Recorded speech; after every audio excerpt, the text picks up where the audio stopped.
In this vodcast, I'm going to show you how to do orbital notation. And the first one that we're going to start with for an example is, how about silicon? So if you take a look at your periodic table, we said that the first place that electrons always like to go is to the 1s sublevel. So let me just write here, we're doing silicon, and silicon has 14 electrons. You're going to want to have your periodic table in front of you because you're going to be able to see that much better than the one here in the vodcast. And so again, silicon's electrons are first going to go into the 1s sublevel. So I draw a 1s sublevel and I put 2 electrons in it. Now what exactly is all that? Well, we said 1s because this is the first energy level and this is the s block. This horizontal line represents an orbital. We said that's like a seat on the bus.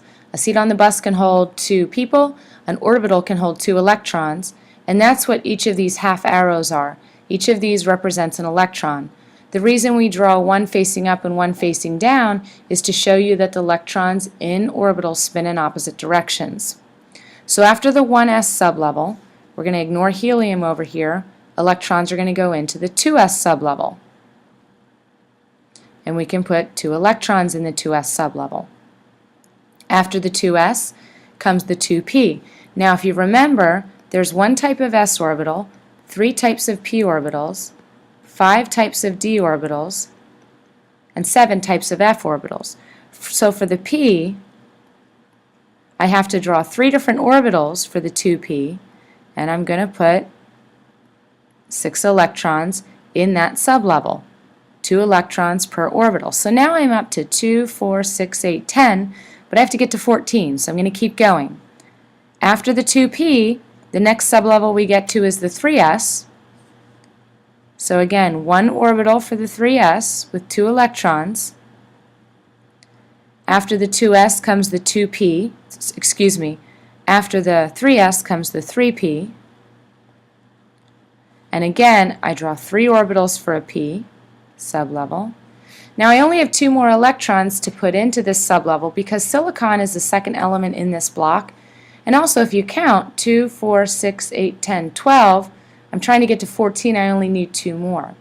Hund's rule, H-U-N-D, Hund's rule, or the bus seat rule, says that electrons prefer to go by themselves and only pair up when they're forced to. So in this case, I'm going to put those electrons separate. If we get more than 3 electrons, we get to the 4th, 5th, or 6th one, then we'll start pairing them up like we did back here.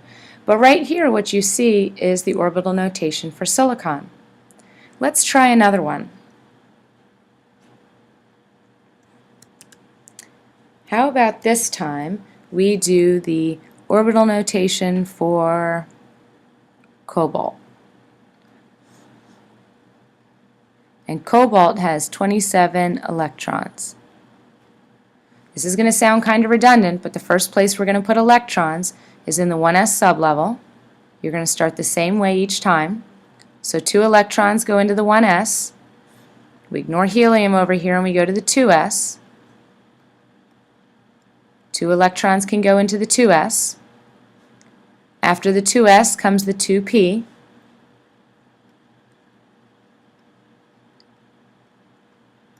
And the 2p can fit 6 electrons. After the 2p comes the 3s. Okay. Remember that there's 1 type of s orbital, 3 types of p orbitals, 5 types of d orbitals, and 7 types of f orbitals. So I draw 1 orbital for the s's, 3 orbitals for the p's. So let's see, 3s, we're going to go to 3p next. And fill that one. After 3p comes 4s. Put 2 electrons in, but now we're getting pretty close to the number that we need. 2, 4, 6, 8, 10, 12, 14, 16, 18, 20. I have 7 more electrons that I have to put into orbitals.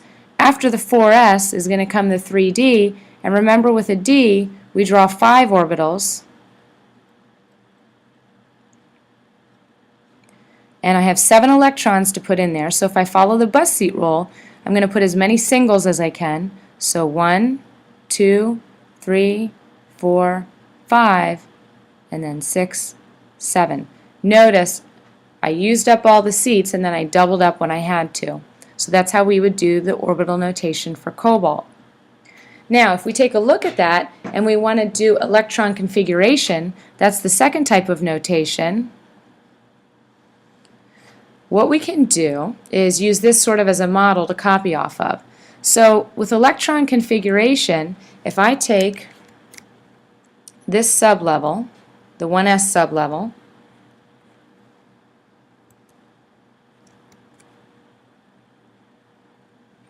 I would write that in electron configuration as 1s2. 1s because it's a 1s sublevel, the exponent 2 or superscript 2 because there's 2 electrons in that sublevel. Next I would write 2s2. Again, 2s sublevel, 2 electrons in it. The next one I would write 2p6. 2p sublevel, 6 electrons in it. Then we would do 3s2,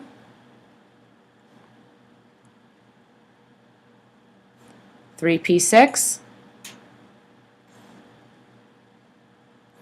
4s2,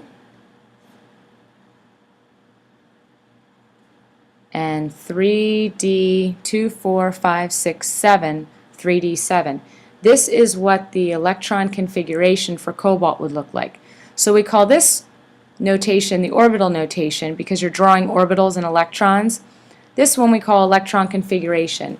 Orbital notation is kind of like the long way of doing it. Electron configuration is the medium way, and next we'll show you the short way. Let's practice an electron configuration notation where we don't have the orbital notation written first and we have to use our periodic table.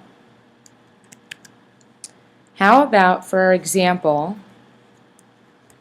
we do the element, let's do, how about iodine? Okay, iodine has 53 electrons.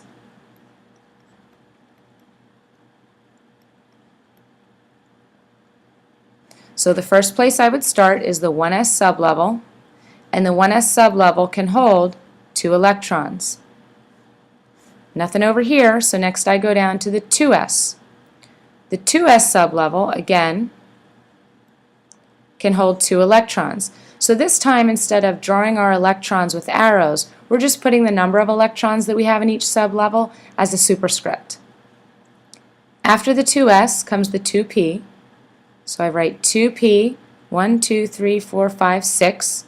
6 electrons can go into the 2p. 3s. 2 electrons can go into the 3s, so I write 3s2. Then we would write 3p6. 3p sublevel, 1, 2, 3, 4, 5, 6. 4s2. 3d10. Again, this is a D sublevel. 1, 2, 3, 4, 5, 6, 7, 8, 9, 10 electrons can fit into it. 4p6. 5s2. 4d10. And then 5p. 1, 2, 3, 4, 5. It's the 5th element in, so I would do 5p5. Now the way you can double check yourself is you can add up the superscripts. So 4 and 6 is 10. Let's see, that would be 20, 30, 38, 48, plus 5 is 53. Iodine's number 53, so that tells us that we're on the right track. The other thing is if you look at the end, 5p5, and you go to your periodic table, 5p, 1, 2, 3, 4, 5, you should hit the element that you're looking for. So that's how we would do electron configuration.